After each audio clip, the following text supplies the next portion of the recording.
How feasible is a day trip to the Adirondacks to hike or canoe or kayak or fish or do other outdoor recreational activities?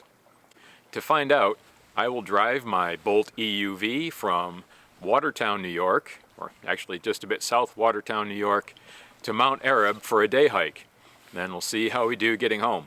That cut through the bedrock on Route 3 leading into Harrisville and out of Harrisville is officially outside the Adirondack Park, but ever since I was a kid I always felt that that was sort of the gateway to the Adirondacks. The trailhead's about 103 miles from home. Trip planner says I do not have enough range to get there and back. There are no fast chargers on the route, so I'd really have two choices. One, I can continue on about 12 miles to Tupper Lake, level 2 charge, for which I'd probably need to add about 50 miles worth of range, 24 miles for the trip to Tupper Lake and back, maybe 25, and then another 25, probably even a bit more would be better to get sufficient range to get back home. Or I could stop in Wanakina at Otto's Abode, charge up there in Wanakina, and then continue on my way back. I think normally that would be the way I would do it because that's on the route home. It's not adding anything additional to the trip. However, I've already been to that charger. I want to see what goes on in Tupper Lake and show people what's going on there. Mount Arab elevation, 2,545 feet.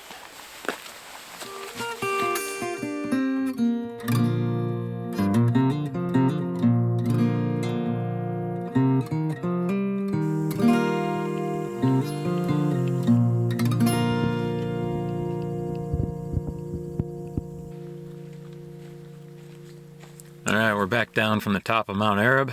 Currently I'm at 44% state of charge. I would be at -3 if I made it home.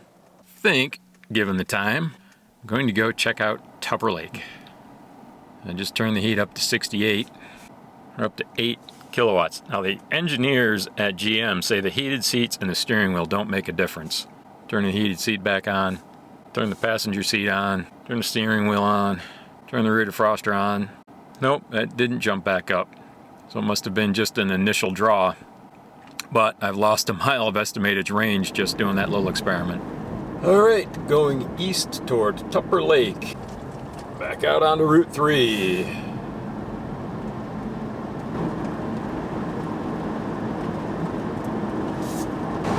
There's supposedly a level 2 charger in the park across from the McDonald's up here. That's our quest.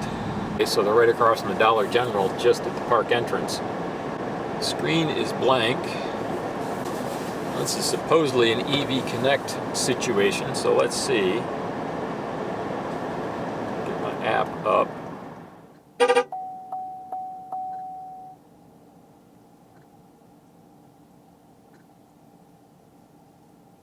Alright, so the QR code did not scan on the EVConnect app for this station. Number on this one is BTC0282. And nothing shows up. Museum Drive, 2 available. Alright, I think we're off to the Wild Center. Okay, so EVConnect is sending me to the Wild Center, the Natural History Museum of the Adirondacks. There is supposedly another municipal charger that may actually be level 1. I'm going to explore that before I leave.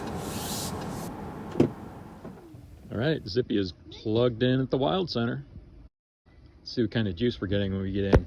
Yeah, I'll eat my dinner. I'm getting 7 kilowatts from the level 2 charger here at the Wild Center. Kind of lucked into a great experience here tonight at the Wild Center. They've got a program going on where they've lit some of the trails and they have music and a hot chocolate bar. It's really great. Alright, it's 7:15. Got the car warmed up, 126 miles on the Guessometer. It's time to unplug here at the Wild Center and head home. Flanders Park, and there's a charger here with 2 plugs. The screen is lit. BTC power, same as the Wild Center. Alright, it's another EVConnect. but it's not really set up very well because there's only one parking space, and that's to the left. So I don't know where you're supposed to park if you want to use the connector on the right. Yeah, that cord barely reaches. It's not letting me log in. Sitting right in front of the charger here at Flanders Park, and PlugShare doesn't show a charger here, only shows the one at the Wild Center. And EVConnect, even though this charger says it's an EVConnect activated charger, didn't show up on the EVConnect app. I couldn't get it to activate with an app or a credit card. Out of the potentials in Tupper Lake, I'm extremely lucky I got one at the Wild Center. Driving through the Adirondacks in some freezing rain. Well, the freezing rain has changed to snow just as we get towards Cranberry Lake. I'm actually happier with this than the freezing rain. A little bit outside Carthage, we hit 32 miles of range left, estimated. About 25 miles to get home, which is a lot closer than I wanted to cut it. I made it home with 17 miles of estimated range left. So the range estimator in Tupper Lake was relatively good, about 3 miles off. On the impacts, climate was the big one, cold temperature, so we could have done better if it was warmer. We used 72 kilowatt hours, 90% of that was with driving, 10% was climate. I had the temperature set to 65. I think the Bolt's actually happier if you have the fan set higher, but you're getting somewhat of a cool breeze when you do that. And this is what I think I learned. A day trip to the Adirondacks in an EV is completely possible, especially if you have an EV with a range, a real-world range of 300 miles or better. It's a good idea to plan your trip with a stop at a destination charger, which would be a level 2 charger at some location where there's an activity. For day tripping to really be convenient and to be something that people accept with an electric vehicle, there needs to be fast charging located in rural areas. I ended up spending 2 hours at the Wild Center, and I got back with an estimated 17 miles of range left, which is okay, but if I had had a DC fast charger in Tupper Lake, I could easily have gotten that much mileage and more in a fraction of the time. Which leads me to another observation, which is the level 2 charging needs to be better in a couple ways. First, I think that level 2 charging, every place that isn't an overnight accommodation, needs to be at least 40 amp. Right now, what I'm encountering are 32 amp chargers, assuming they work, and those are charging at a maximum of 7.6 kilowatts. A 40 amp charger will charge at 9.6 kilowatts. So for the same amount of time, you can add a lot more range. Vehicles today are almost all built to support at least 40 amp charging, if not 48 or 80 amp charging for some of the bigger vehicles.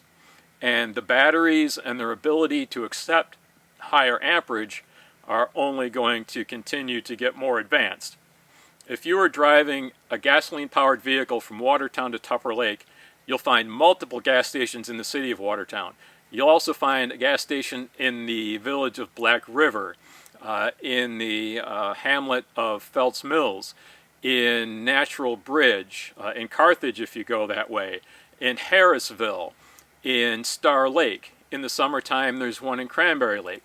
Then there's one at Seavey's Corners, and then obviously there are gas stations in Tupper Lake.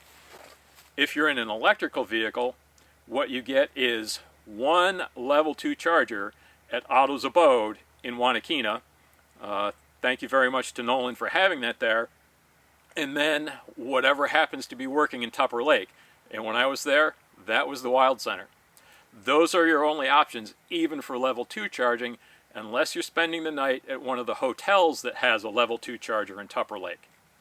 That's not really good. I know that all sounds really negative, and I don't mean to discourage anybody from buying an electrical vehicle. I just want the experience to improve, and that leads to a conclusion, which is the vehicles are not the problem with range anxiety. The lack of reliable charging infrastructure is the problem.